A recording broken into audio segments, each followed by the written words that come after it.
강원도 영월. 굽이치는 동강의 물줄기는 예나 지금이나 말이 없습니다. 하지만 500여 년 전 이 차가운 강물은 조선 역사상 가장 비극적인 비밀을 품고 흘렀습니다. 1457년 겨울, 살을 애는 듯한 추위 속에서 강물 위로 시신 한 구가 떠내려왔습니다. 비단 옷은 찢겨나갔고 창백한 얼굴에는 고통과 원한이 서려 있었습니다.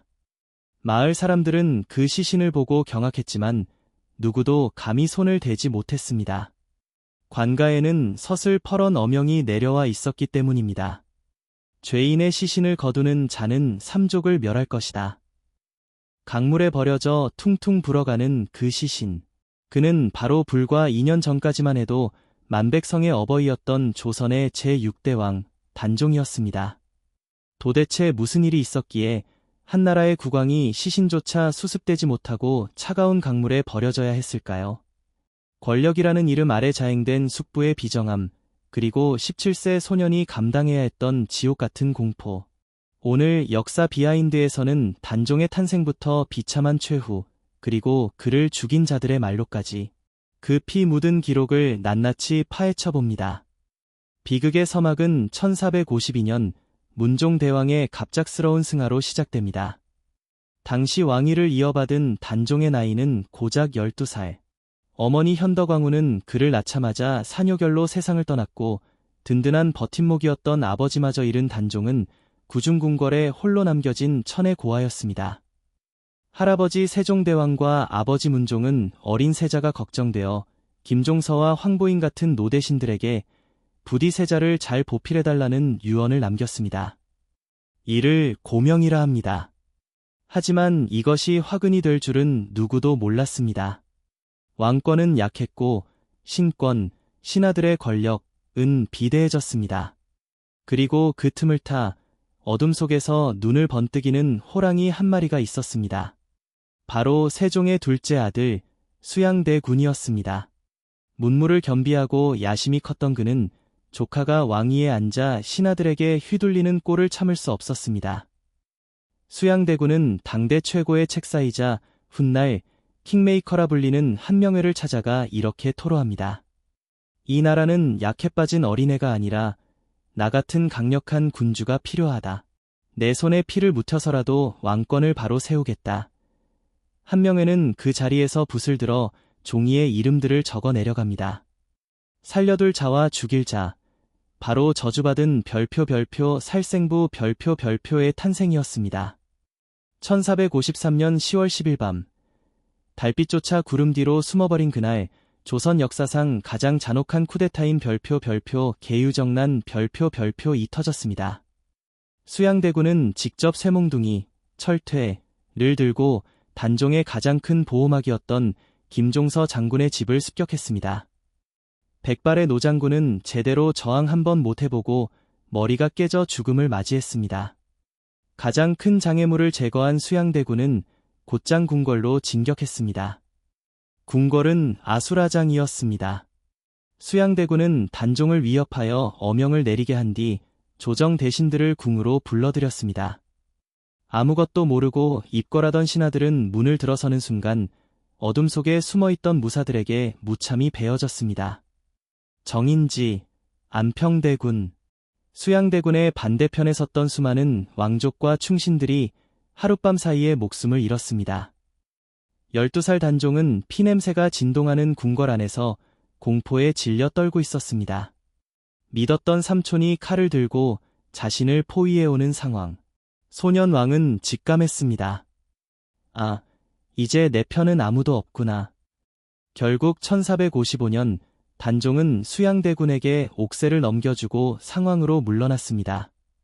하지만 세조, 수양대군, 의심은 끝이 없었습니다. 이듬해 성삼문, 박팽년 등 사육신이 단종 보기를 꾀하다 실패하자 세조는 기다렸다는 듯 단종을 노산군으로 강등시키고 강원도 영월로 유배를 명합니다.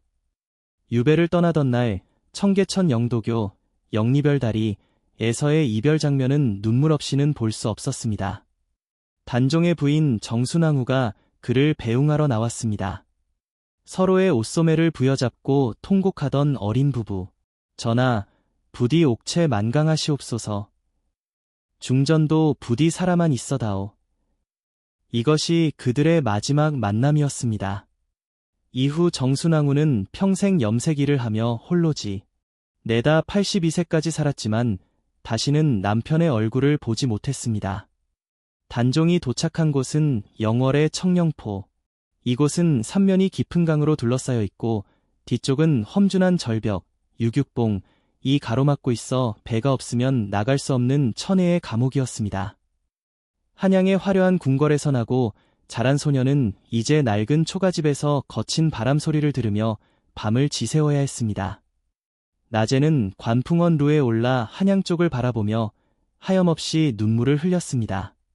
그가 남긴 시, 자규시여에는 피를 토하는 듯한 슬픔이 담겨 있습니다. 원통한 새 한 마리가 궁중을 나오니 외로운 몸짝 없는 그림자가 푸른 산을 헤매누나. 1457년 10월 세조의 동생 금성대군이 다시 한번 단종 보기를 꾀하다 발각되었습니다. 세조는 더 이상 망설이지 않았습니다. 후한을 없애야 한다. 세조는 금부도사 왕방연에게 사약을 들려 영월로 보냅니다.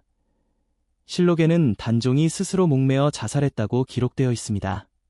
하지만 야사와 현지 전설이 전하는 그날의 진실은 훨씬 끔찍합니다. 금부도사가 차마 어린 상왕에게 사약을 내밀지 못하고 땅에 엎드려 통곡만 하고 있을 때였습니다. 단종은 죽음을 거부했습니다. 살고 싶었기 때문입니다. 그때 단종을 모시던 하인 혹은 공생이 나섰습니다. 그는 공을 세워 한양으로 돌아가고 싶었습니다.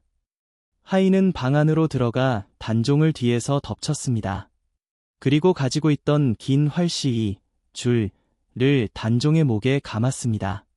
문틈 사이로 17세 소년의 다리가 버둥거렸습니다. 창호지는 찢어졌고 짐승 같은 거친 숨소리가 몇 번 들리더니 이내 방 안은 끔찍한 정적에 휩싸였습니다. 조선의 왕이 역적의 손에 의해 교살, 목 졸려 죽음 당하는 순간이었습니다. 그 순간 청령포의 하늘이 갑자기 어두워지고 소나기가 퍼부었다고 전해집니다. 다시 처음의 장면입니다. 강물에 버려진 단종의 시신. 모두가 멸문지화가 두려워 외면할 때 영월 호장 어뭉도가 나타났습니다.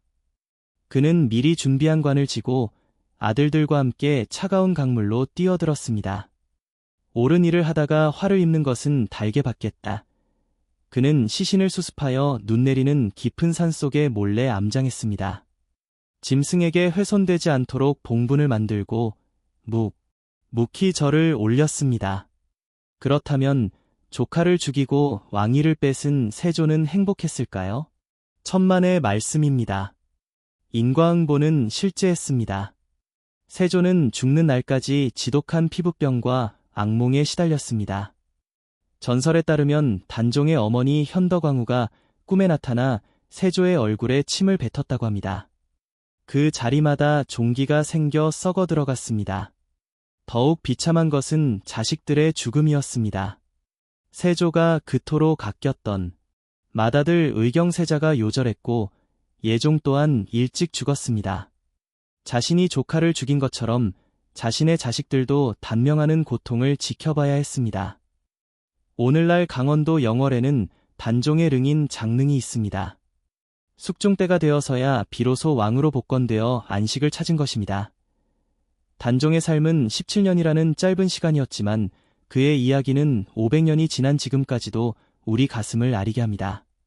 권력 앞에서는 피도 눈물도 없는 냉혹한 정치의 세계, 그 희생양이 되어야 했던 어린 소년.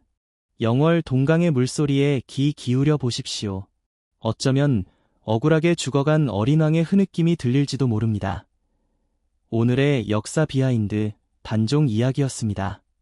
구독과 좋아요는 역사 콘텐츠 제작에 큰 힘이 됩니다. 감사합니다.